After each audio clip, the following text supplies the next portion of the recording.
Really, that is the division that we're looking to speak to this morning, because we really would like to encourage the brothers and sisters who have always felt that Israel was God's perennial witness for the years in which they have followed the Lord.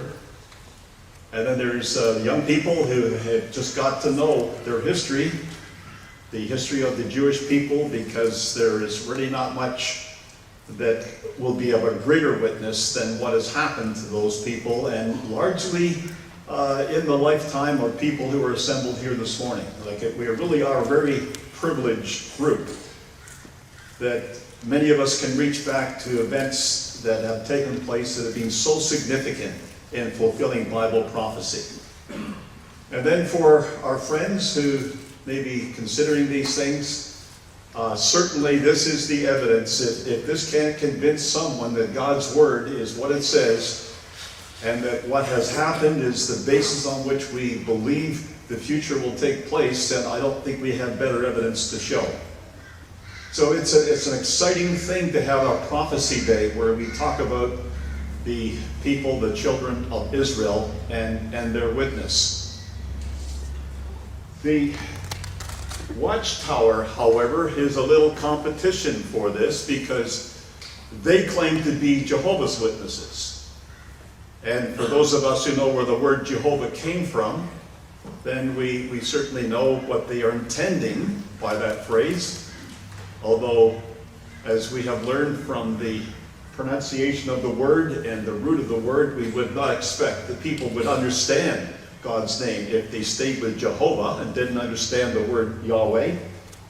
But in Brooklyn, there it is, the Watchtower building announcing Jehovah's kingdom. And it's interesting to just note a couple things about the history of the name Jehovah's Witnesses. If you go back to 1931, this is just reading it from a very popular encyclopedia. I have no reason to believe that we should doubt this, but on July 26, it says, in 1931, at a convention in Columbus, Ohio, Rutherford announced the new name, Jehovah's Witnesses, based on Isaiah 43, verse 10, which we just read. Ye are my witnesses, saith Jehovah, and my servant whom I have chosen, which was adopted by resolution. Rutherford said he was inspired to select the name to distinguish his group of Bible students from other independent groups that had severed ties with the changing Watchtower society. And just again from a book that Jehovah's Witnesses would like people to read, Let God Be True, 1946, it states, the facts and prophecies prove that the natural Jews will never again be a chosen, regathered people. They have as a people flagrantly rejected the Messiah, his truth and his kingdom. It is a false hope that they must be gathered or regathered to Palestine and be converted en masse to Jesus Christ prior to his second coming, and as a sign of the early establishment of his kingdom. God's kingdom was established in AD 1914. And then Christ Jesus came into kingdom power at his Father's right hand, and this without any mass conversion of natural Jews to Christ. That's their established belief on what we read from Isaiah 43. And just one other, this is taken from Brother Cowie, Brother Ron Cowie. I'm sure you would know him, his book on Jehovah's Witnesses. And he states, in their official publications, they openly declare that they and only they are the true Israel. This ideology is known to historians and theologians as replacement theology. Now you need to remember that, because that is sort of a buzzword for people who may have a different idea than we do on what Isaiah 43 is talking about. Again, picking up there, after the Holocaust, many Christian churches and groups admitted that it is anti-Semitic in essence and disavowed it. For example, thus writes Dr. David Allen Lewis, a well-known Christian author and lecturer, replacement theology is inconsistent. It places all the curses of the Old Testament on the heads of the Jews today and transfers all the blessings to the new Israel, the church. Replacement doctrines are theological anti-Semitism. So it's kind of important to just see what we mean when we talk about God's witnesses in terms of what other people think and what we can reason ourselves from in Isaiah 43. But I'm sure that the great majority of us would believe that when we read Isaiah 43 verses 9 to 12, and in particular this verse 10, "Ye are my witnesses, saith Yahweh, and my servant whom I have chosen, that you may know and believe me, and understand that I am he. Before me there was no God formed, neither shall there be after me." And again in Isaiah 41, "But thou, Israel, art my servant, Jacob whom I have chosen, the seed of Abraham, my friend." Now this is referring to the nation of Israel, who were the literal descendants of Abraham. And it's important to understand that the witnesses that God speaks of in this chapter are not witnesses by their own right. In other words, they go out and they go door to door and they witness. Now, the witnesses that he's speaking about here are witnesses that God is God. So that if the very first thing you do is get it wrong as to who God is and what the witness is really all about, you can see that it puts the whole thing, or at least the whole witness, in doubt.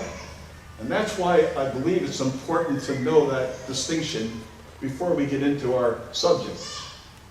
For instance, typical witnessing in the Bible. Deuteronomy 31, verse 19. "Now therefore write ye this song for you, and teach it to the children of Israel.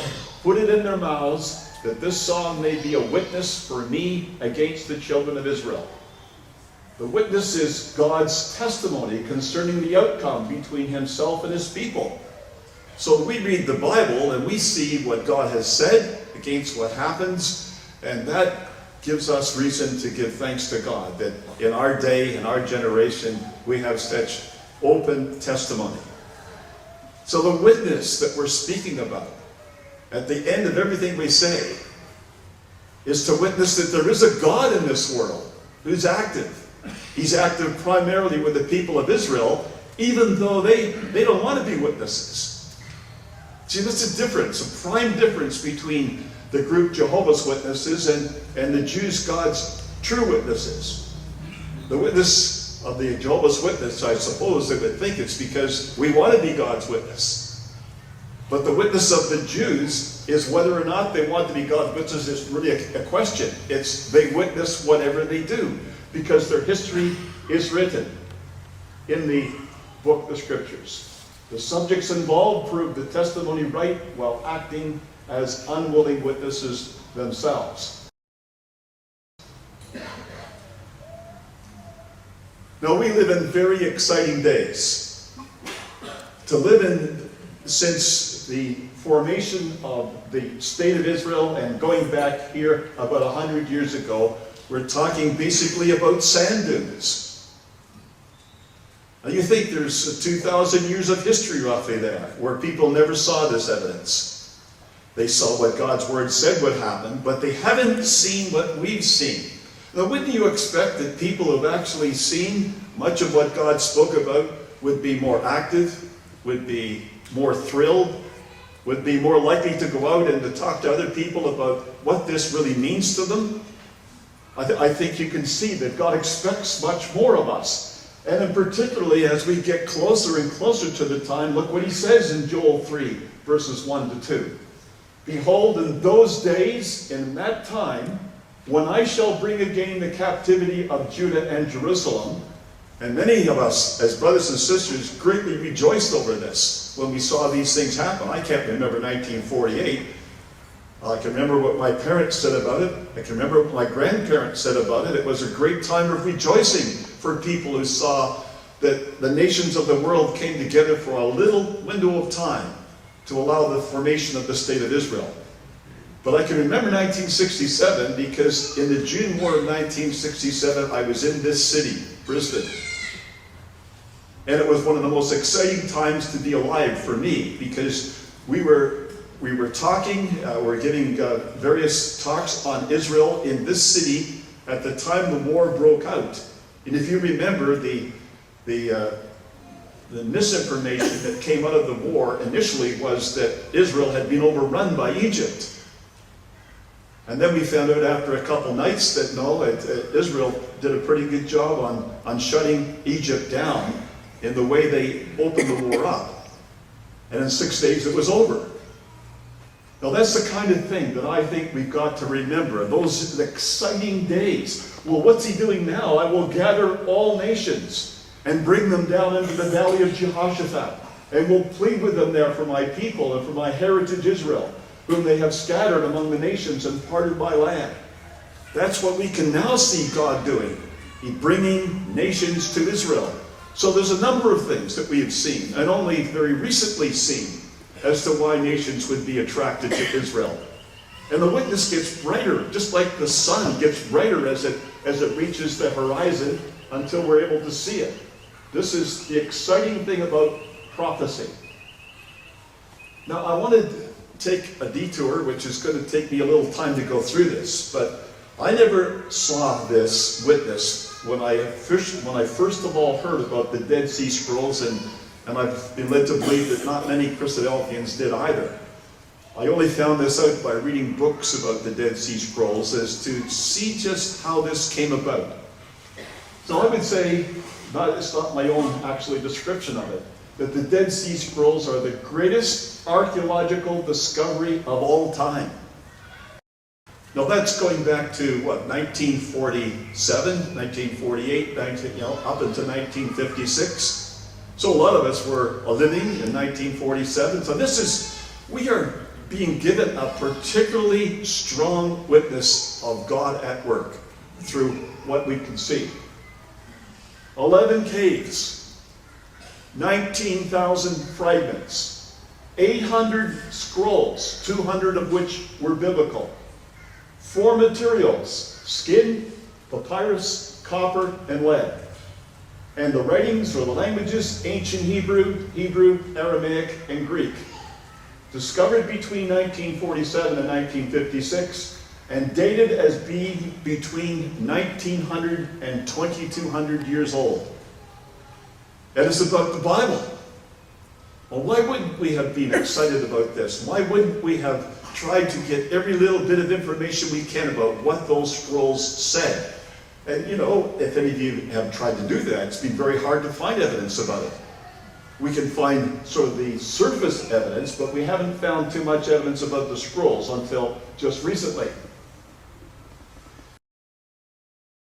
If you've been to Jerusalem, you'll know how the Israeli government have set up a museum for this. It's called the Shrine of the Book. And you can see it just through the trees there, that little top. It looks like the top of a jar. And this is from a rose garden just opposite the Knesset building. So it's front and center, this discovery of the scrolls. If anybody wants to research this a little further, these are the 2 books that I used. They're written by Yigal Yadin, who was the chief archaeologist at the time, and both of them are well written. A very good book to have in your living room, where people can come and just see the witness of what they found. The scrolls weren't in very good shape, as you can imagine. Sitting around for 2,000 years, you would expect that some of the sides of them would be corrupted and just eroded and gone. But there was enough on there to identify every book of the Old Testament with the exception of Esther. The Isaiah scroll was sensational because it came to light very early.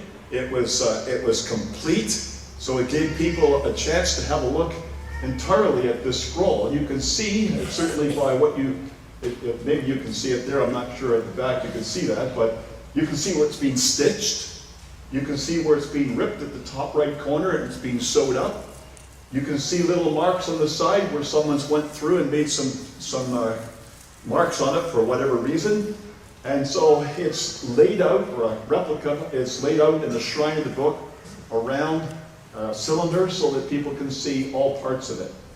Really quite an interesting thing. I don't know whether you know that Brother Paul Billington, I think a lot of you would know him, but we have a Bible exhibition at home And the Bible exhibition has another replica of the Dead Sea Scrolls, where brethren have got together and they made something like it was in the exhibit in Jerusalem, and got a copy of the book of Isaiah and pasted it around. And then we found that we were getting people by the hundreds to come through. It doesn't mean to say that we were able to do much more than that, but we got a lot of people coming through to see the Isaiah scroll. Now, if you look at a map of Israel, there's two main areas where these scrolls were, or at least the scrolls I'm going to talk about, were found. One was up at the top of the Dead Sea, and one was down at the bottom. One at Masada, one at Qumran. That's a pretty rugged coastline in the northwest of the Dead Sea. You see a little road at the bottom there, and maybe even see a car or two on it. So it's quite a spectacular sight to go down in the Dead Sea and get to the point where it says this is sea level, and you've got so much further to go, and recognize just how much of a depression this really is in the earth. Well, there is this old civilization that people found, and they believe that largely the scrolls were made, or they were at least stored, by people who lived in this part of Qumran. And the Israelis have made a nice exhibit there, an exhibit area, where you can come up and you can go through an area and look at things associated with the people who copied the scrolls, and then go out to the caves, many of the caves where they were found. This is probably the most famous picture of the Dead Sea Scrolls. It's Cave 4, site of 15,000 fragments. And it's originating from many hundreds of composite texts. It seems that was a library. And the Roman soldiers, sometime probably maybe a little after AD 70, AD 71, 2, 3, somewhere in there, would have come through and just taken swords and slashed all the scrolls that they could find in the area. At least that's what they tell us about the way they found them. Now this area, not looking very spectacular, not often in the paper, is really the area that was famous for the Dead Sea Scrolls, because this is where the first scrolls were found. They found Isaiah A, or Isaiah B as they're called, just two scrolls of Isaiah. The Habakkuk commentary, the Thanksgiving scroll, the Manual of Discipline, the War Rule, and the Genesis Apocryphon. So there's two books there that are of prime interest to Bible students, the two copies of Isaiah. And then the other books were primarily of interest to people who wanted to research the people who had those books. And that's quite a different way of looking at it. That's the man, Yigal Yadin. He was quite an important person in the Israeli government at the time. He was related to the army. He was related to the underground work of trying to preserve Jewish life. And this is what he had to say. Now, this is where I think a lot of the strength comes from. It's not my words. It's not a Christadelphian's words. It's the man who actually discovered them. And he said this. This is right in the book, The Message of the Scrolls. He says, I cannot avoid the feeling that there is something symbolic in the discovery of the scrolls and their acquisition at the moment of the creation of the state of Israel. It is as if these manuscripts had been waiting in caves for 2,000 years, ever since the destruction of Israel's independence, until the people of Israel had returned to their home and regained their freedom. This symbolism is heightened by the fact that the first three scrolls were bought by my father for Israel on the 29th of November 1947, the very day on which United Nations voted for the recreation of the Jewish state in Israel after 2,000 years. The emphasis is mine on that. He didn't emphasize that, I did. But it illustrates the critical thing. When you think of that, you see the scrolls a little bit different light. Because here the scrolls were in a cave with an opening that stayed open for 2,000 years. And all anybody had to do was take a stone and throw it through the opening, and you could crash one of those jars. For 2,000 years. No animals went in and destroyed them. Nobody went in and looted them. And they were just sitting there until that day. Well, it led up to that day, because it was maybe a week or two before that the scrolls finally got from the Bedouins to an antiquities dealer across Jerusalem to a professor that they knew in the Jewish university who could examine them, because no one could read them and they thought they were fake, because no one believed the scrolls could exist that long and still be readable. So there was quite a time of identification to prove that these things were what they thought they were. Well, the thing is, this is the way God works. And you see, Bible students see this, and people who don't know their Bibles miss it entirely. But in Exodus chapter 12, verses 40-41, it says, "Now the sojourning of the children of Israel who dwelt in Egypt was 430 years. And it came to pass at the end of the 430 years, even the selfsame day, it came to pass that all the hosts of Yahweh went out of the land of Egypt." That's our God. And you see, that's a fingerprint of our God. He does things exactly on time. So when you come back and you look at whether this is a coincidence or prophecy being fulfilled, you need to answer these questions, or at least look at these points. A scroll of Isaiah was placed in a jar in this cave sometime while the land of Israel was being destroyed by the Roman armies. That's back in AD 70. Either a little bit before it, possibly a little bit after it. About 2,000 years passed without the scroll being discovered or disturbed. Then, while one of the main prophecies in the scroll was being fulfilled, it was rediscovered in 1947. I think that's the evidence of the touch of the divine hand. But it's only there for people who know the Bible to see it. Those who have it, they get more. And those who don't have it get nothing. And that's why Bible students, I think, really rejoiced around the Dead Sea Scrolls, just to see the timing. It just happened so exactly, so precisely. And you'll see as I go on, there's even a few more things that we'd want to consider. When you go to Jerusalem and you look at the new city, and you see there's the Knesset building, the Parliament buildings, and here's the university, not the university, rather the museum complex of buildings, and there's the Shrine of the Book right there. So it's something that if you ever get to Jerusalem, ever want to go through that, it would take you a good day to go, well, maybe even more than a day, to go through that museum complex and the Shrine of the Book. Shrine of the Book is a little bit disappointing for people to know their Bibles, because what I expected when I went in there was that they were going to make something of the book of Isaiah. They would talk about the prophecies of the book of Isaiah, not a mention. What was highlighted in the Shrine of the Book was the history of the people who had actually hidden the book, or hidden the scrolls, or were looking after the scrolls in the library. And it was just about all about that. It takes Christadelphians who know this to show people what is the significance of those scrolls.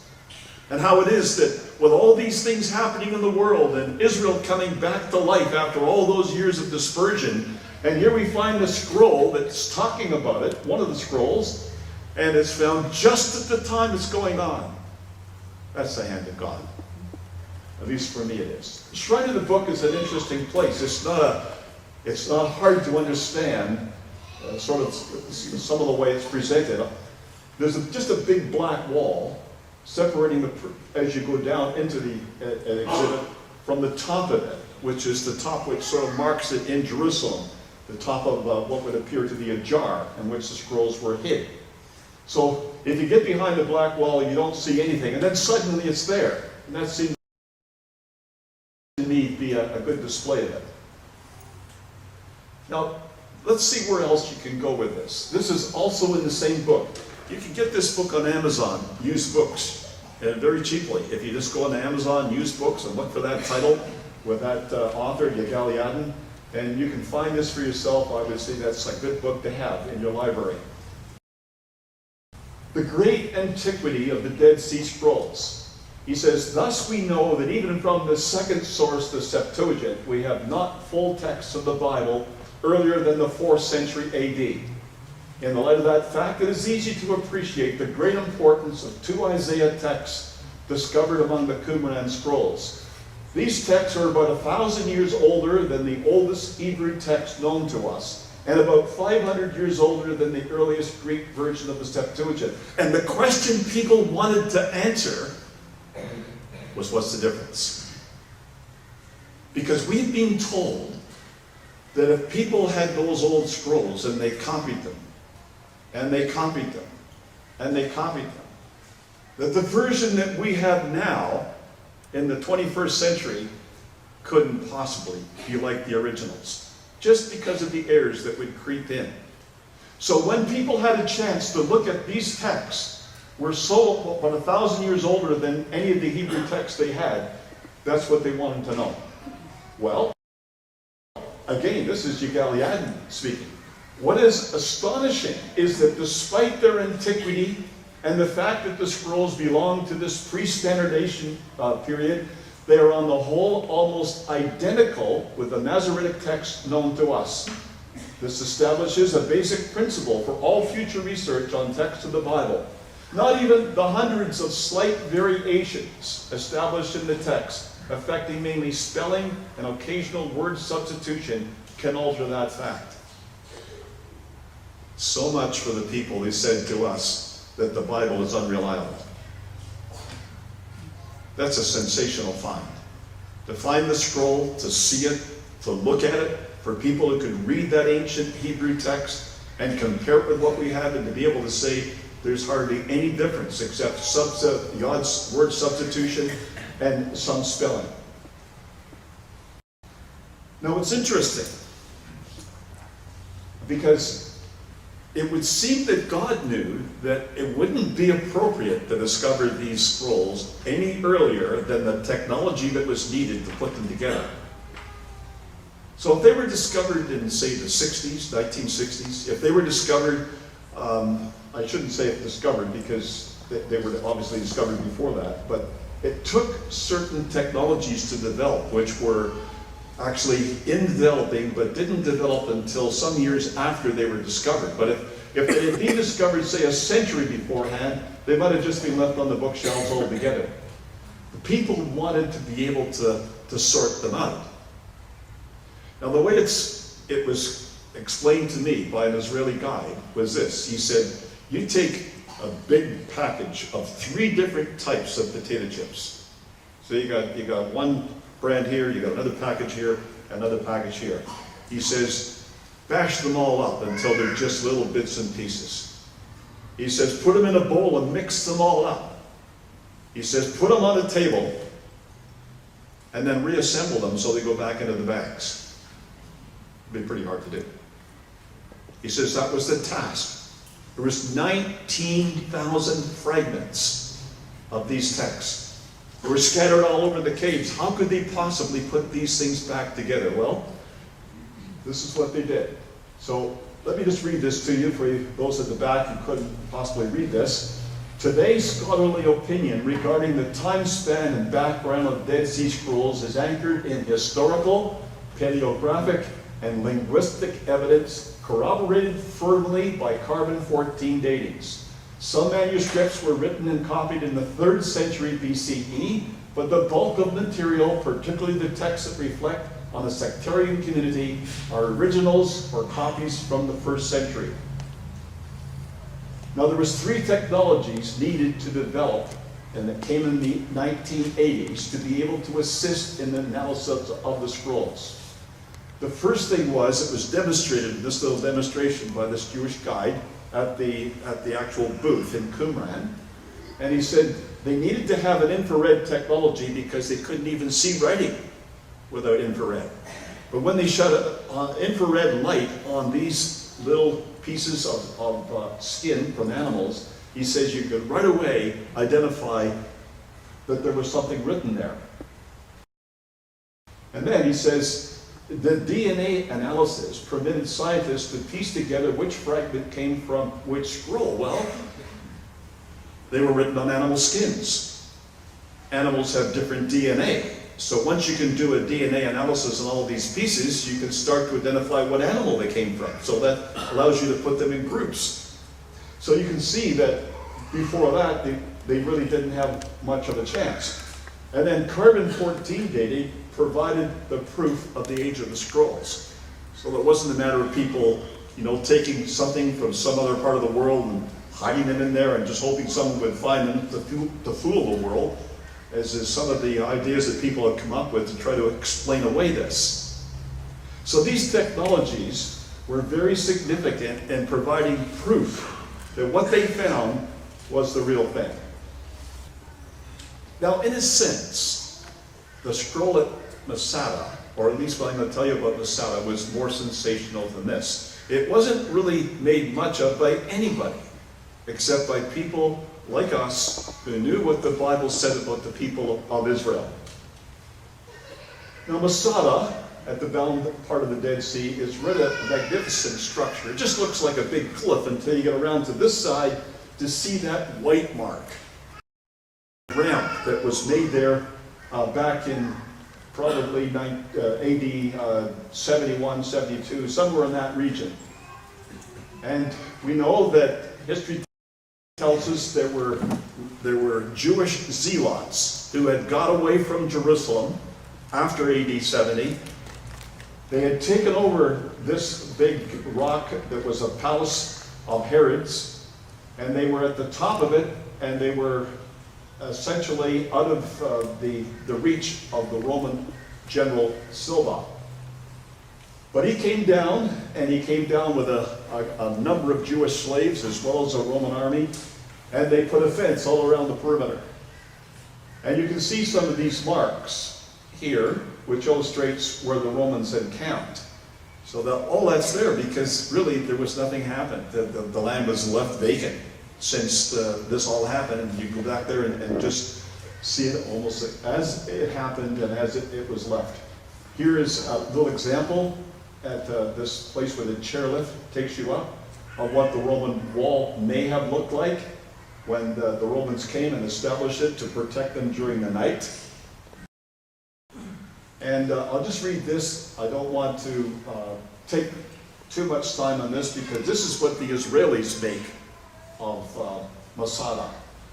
And it's, again, reading from this book, Masada, Herod's Fortress and the Zealots' Last Stand. It says, it's thanks to Ben Yair and his comrades, to their heroic stand, to their choice of death over slavery, to the burning of their humble chapels as a final act of defiance to the enemy, that they elevated Masada to an undying symbol of desperate courage, a symbol which has stirred hearts throughout the last 19 centuries. It is this which moves scholars and laymen to make the ascent to Masada. It is this which moved the modern Hebrew poet to cry, Masada shall not fall again. It is this which has drawn the Jewish youth of our generation in their thousands to climb to its summit in a solemn pilgrimage.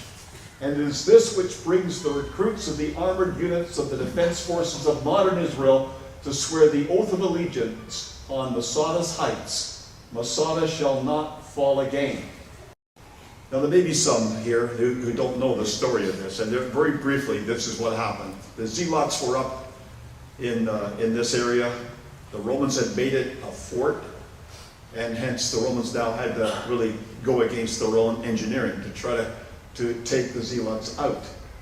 So what they did is they built a ramp, because there was really no way they could get into this by walking up. There's a snake path. If you ever walk that path, you'll know that it wouldn't be something that an army would ascend to assault the place.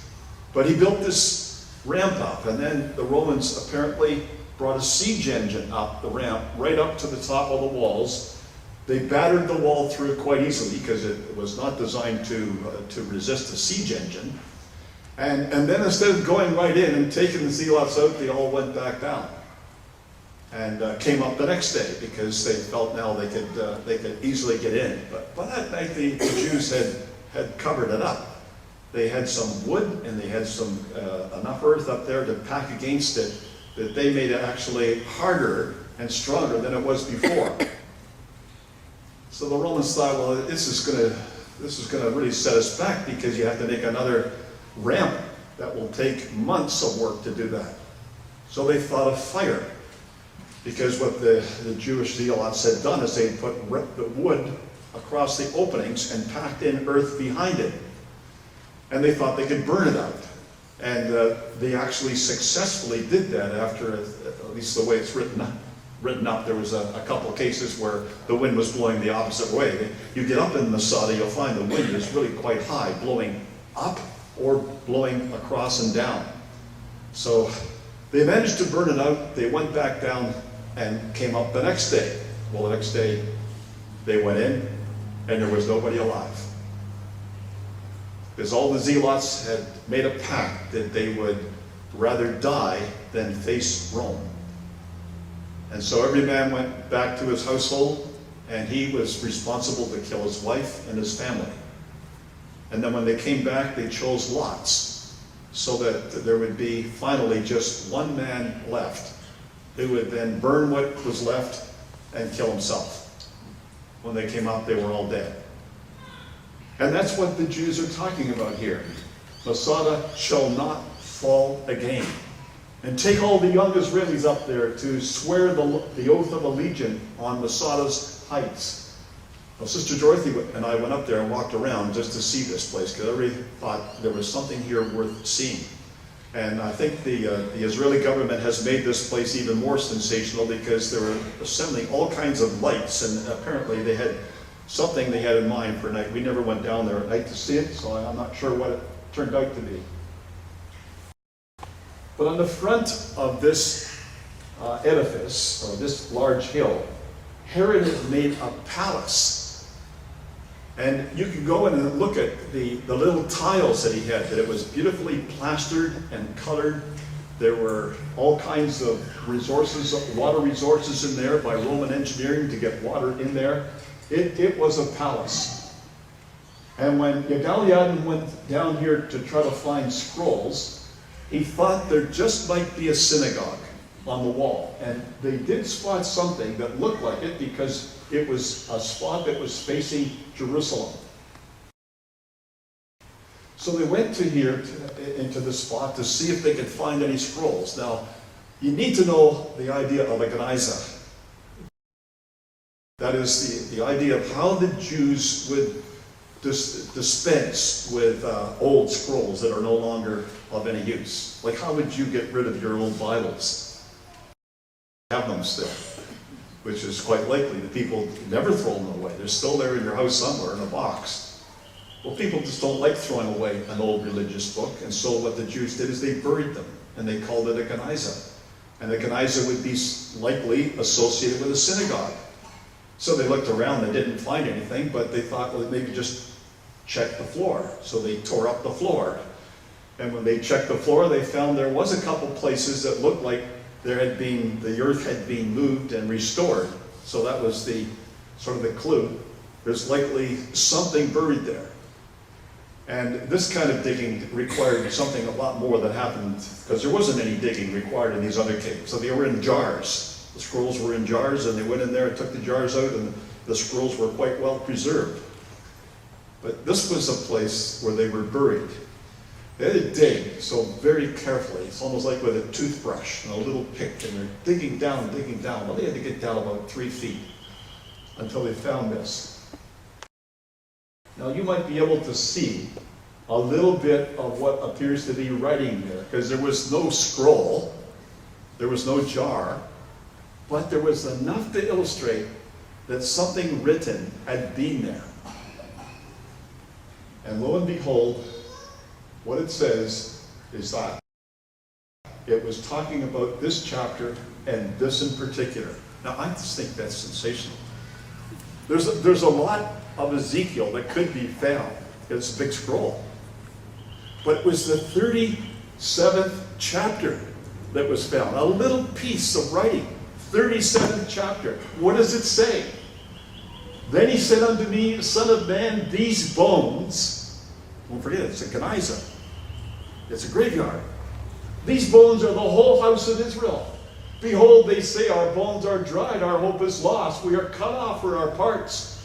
Therefore prophesy and say unto them, Thus saith the Lord Yahweh, Behold, O my people, I will open your graves, and cause you to come up out of your graves, and bring you into the land of Israel.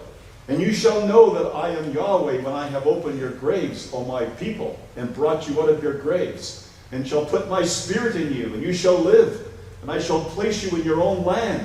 Then shall you know that I, Yahweh, have spoken it and performed it, saith Yahweh. And they made nothing of it, except just to go back to show you, that's the actual picture in his book. He shows you the picture, and he puts portions of the Ezekiel scroll containing the vision of the dry bones which were found in the second pit under the floor of the synagogue. Now that is something else. To find in a burial ground this chapter that talked about God, restoring them from the grave and the bones coming together, and people making nothing of it after 2,000 years of dispersion, coming together like that. That's for us, brothers and sisters, young people. That's for you to know and to tell people, to tell your generation, to tell your friends that this is the evidence why we believe the Bible is God's Word. It testifies to the truth of the existence of the living God. Well, he did say, Ye are my witnesses, saith Yahweh, my servant whom I have chosen, that you may know and believe me, and understand that I am he. Before me there was no God, for neither shall there be after me. Who else, what other power anywhere could do what God did just in that little sample? So I want to just take a little brief sort of tour of a couple passages, not many passages, but just to illustrate some of the other things that can be made and have been brought to my attention by other brethren who have done their research. This verse here, Deuteronomy 28, verse 37, Thou shalt become an astonishment, a proverb, and a byword among all nations, whither Yahweh shall lead thee. The first person I heard talk about this was Brother Colin Badger. And he says the word there, byword, is shenanya, which is a word which means a gib, something pointing. And hence it's a taunt. And surely we hear the taunt associated with being Jewish in our day as well as these days since, when people have actually disobeyed God and gone out into the world. But I remember my dad telling me when I was a little boy in Toronto, telling me the Sheeny Man's coming. And I didn't know what he meant at that time, the Sheeny Man. Well, the Sheeny Man was this man. The word in the Hebrew became Sheeny. And the Sheeny Man was a Jewish man who was going around with a cart, most often with a horse, and he was picking up things from people who didn't want them anymore. And that's how we assumed he made his living. But that picture there is not Toronto. That's a picture of somewhere in the States. I would have loved to be able to go back and take a picture of the Sheeny Man that I can still see in my mind as he's coming down the street with his horse and his wagon. This idea of hunting and fishing. Jeremiah 16, verse 16 to 18. Behold, I will send many fishers, saith Yahweh. They'll fish them. And I will send many hunters, and they shall hunt them from every mountain and from every hill, out of the holes of the rocks. Well, why would God ever use that expression? Except that he expects us to have a look and see. And, in Kristallnacht, and that was the night in Germany, when, in fact, it seemed to illustrate to the Jews, this is coming, there's a great persecution coming. Deuteronomy 28, verse 65 said, And among these nations you will find no ease, neither shall the sole of thy foot have rest. But Yahweh will give thee a trembling heart, failing of eyes, and sorrow of mind. And that was just the beginning, the smashing of the plate glass windows and all the shops in that particular night. But nothing sort of brought this to my attention like that picture. And now this is in Yad Vashem in Jerusalem. And it may be that they have other cars like this on exhibit in various Holocaust memorials around the world. But it was a cattle car on a piece of track. And, well, I'll just go back on that a bit, because I was going to put something in on a display of it, but I tell you, the words are just too graphic. What it was like, where people were crowded into those cars, and it tells you about they were connected and taken from various places in Poland, in this case, and to the death camps. And then it says that the train stopped and people came in and robbed them to make sure that anything that they could get off them, they had gotten off of them, and people were treated like cattle. They were hunted. They were fished, just like people treating other people as if they were just animals and of no consequence whatsoever. I had the opportunity to go to Bergen-Belsen and just walk through that camp. And for those of you who have ever read the story of Anne Frank, and to see her monument that's there, and just to think about the Holocaust and what it meant to the world and what it meant to the Jewish people. The Holocaust Memorial in Jerusalem is a very interesting display of the Jewish idea of the Holocaust. Sister Dorothy and I went through that twice to see if we could find the word God anywhere in there. And of all the things that the Bible says about what would happen to the Jews, there was no reference to God. It's no wonder that they don't make much out of the prophecies of Ezekiel, of God reviving the nation, when they can't explain this. What happened here is something they don't want to mention in terms of what really happened. So you go in there, and if you're a Hungarian background, you go into the Hungarian sort of exhibit. If you're from a Polish background, you go into the Poland exhibit. And they're very well done, and they tell you what happened in those countries and how the people were taken from there one way or another to these death camps. You know, there's a monument there that mentions there's 2,500 bodies. And that was one of the last camps the people went to and photographed and saw what actually had taken place. Gruesome memorial there of, that's right in the middle of Bergen-Belsen. You can see that the countryside, they have made it such that the grass never really gets green in most of that part. It's just all looks dead and dying. But you see, God said in Ezekiel 36, verses 22 and 23, "Therefore say unto the house of Israel, Thus saith Yahweh God, I do not this for your sakes, O house of Israel, but for my holy name's sake, which you have profaned among the heathen whither you went. I will sanctify my great name, which was profaned among the heathen, which you have profaned in the midst of them. And the heathen shall know that I, Yahweh, saith Yahweh God, shall know that I am Yahweh, saith Yahweh God, when I shall be sanctified in you before their eyes."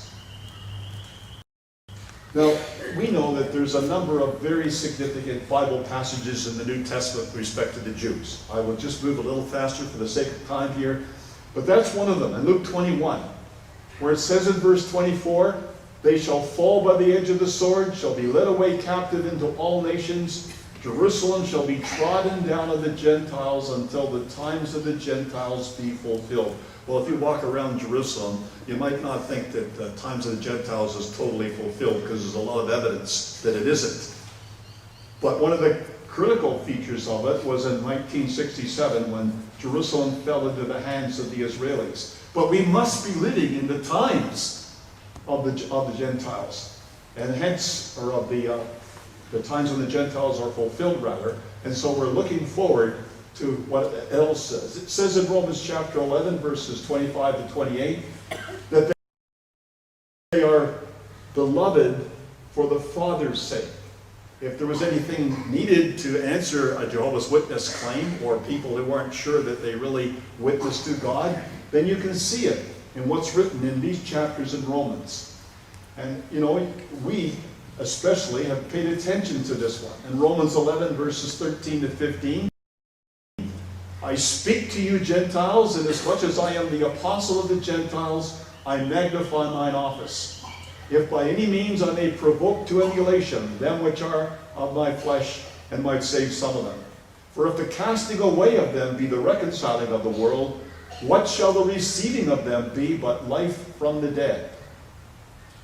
And that's just one of the tantalizing prophecies of the Bible that would illustrate to us we must be very close to the time of the Lord's return, the time of the resurrection of the dead, and to the time of the rest of the fulfillment of these prophecies. Now, many of us have wondered about this one because it talks about them dwelling safely. In Ezekiel 38, verses 10 and 11, it says that the Gog of the land of Magog would come against them, and it says, he will go up to the land of unwalled villages. I will go to them that are at rest, that dwell safely, all of them without walls, having neither bars nor gates. And it's the most walled place you ever want to visit. There's walls everywhere around Israel. So what do we make of this? Well, when it says that they dwell safely, we do know that it's confidence. And I tend to think that maybe we should be looking in an area like this for what that means. During the most recent war with Gaza, and while rockets were flying over the head of this plant, because this is from Gath. This plant, I guess I must have obliterated the little bit I had on there when I put that title on the bottom. But this is found in Gath, right next to Gaza. And rockets would have been fired over this plant to go to northern Israel. And while they were firing them, the Israeli government and Intel announced a $6 billion expansion of their investment in this plant. I'd say that's confidence. If they were firing that in Canada, if there was rockets firing over any place, they would be not thinking of expanding that plant. They'd be thinking of replacing it, repositioning it somewhere else. But that's not Israel. And even though it seems to be beyond reason to see that people would do that, they did it at that very time. I think God tells us by these little inconsistencies to pay attention to what's going on. I'm sure every one of us know what's happened, which 50 years ago we were scratching our heads over. Like, where's the spoil? What is it that's going to attract someone down to little Israel? Well, that's changed. To take a spoil, to take a prey, to turn thine hand upon the desolate places that are now inhabited, upon the people that are gathered out of the nations, which have gotten cattle and goods and dwell in the midst of the land. And with the great discovery of oil and gas there, we now see ships like this going around the world taking liquid natural gas to various ports that are being set up for it. Which means that Israel, with those two large gas finds they had of the Mediterranean, could very well be an attractive spoil. And who knows how this is going to unfold, brothers and sisters. But we learned that lesson, didn't we, when in the 60s, and in the 70s, maybe even into the 80s, we were seeing Russia or the Warsaw Pact countries and the NATO countries. We see sort of the boundaries there. We might have expected at that time that the only way that boundary would come down would be through war. And then the Berlin Wall came down. And then the Soviet Union disbanded. And then many of the nations of Eastern Europe, without firing a shot, just changed sides. And it was unexpected. So we maybe back off a little. I'm sure brethren in our area have learned to do that from how these things will happen. But we know they will happen. So there's a spoil we never saw before, but whether this is the real spoil or whether something else has got to show up, we don't know. It's just encouraging to see that there is something to answer that question. What is the spoil? Well, it very well could be oil. But when you see a man like President Putin on the world stage, who is willing to go into the Ukraine, willing to go into and take Crimea because there's so many Russian citizens there, you think, Israel has got a large share of its population are Russian-speaking people. And it probably would occur to you to think that there could be other reasons why this Gog of the land of Magog would come down to take a spoil. And I leave this with you with this last slide, brothers and sisters, because this hasn't happened yet. But what a time it will be when it does happen. Zechariah 8, verse 20 to 23, thus saith Yahweh of hosts, It shall yet come to pass, there shall come people and the inhabitants of many cities, and the inhabitants of one city shall go to another, saying, let us go speedily to pray before Yahweh, to seek Yahweh of hosts, I will go also. Yea, many people and strong nations shall come to seek Yahweh of hosts in Jerusalem, and to pray before Yahweh. Thus saith Yahweh of hosts, in those days it shall come to pass that 10 men shall take hold out of all the languages of the nations, even shall take hold of the skirt of him that is a Jew, saying, we will go with you, for we have heard that God is with you. You see, that elevates our God. They're witnesses that our God is God. And so when these people come up, they will come to be with the Jew because they have heard that God is with them. We have a wonderful heritage, young people. We hope that you will accept that heritage, and that if there's people thinking about whether or not the Bible's reliable, well, consider the evidence. There's nothing like it in the earth. And it's on that foundation that we as Christadelphians have built our faith and look forward to the coming of our Lord. Thank you.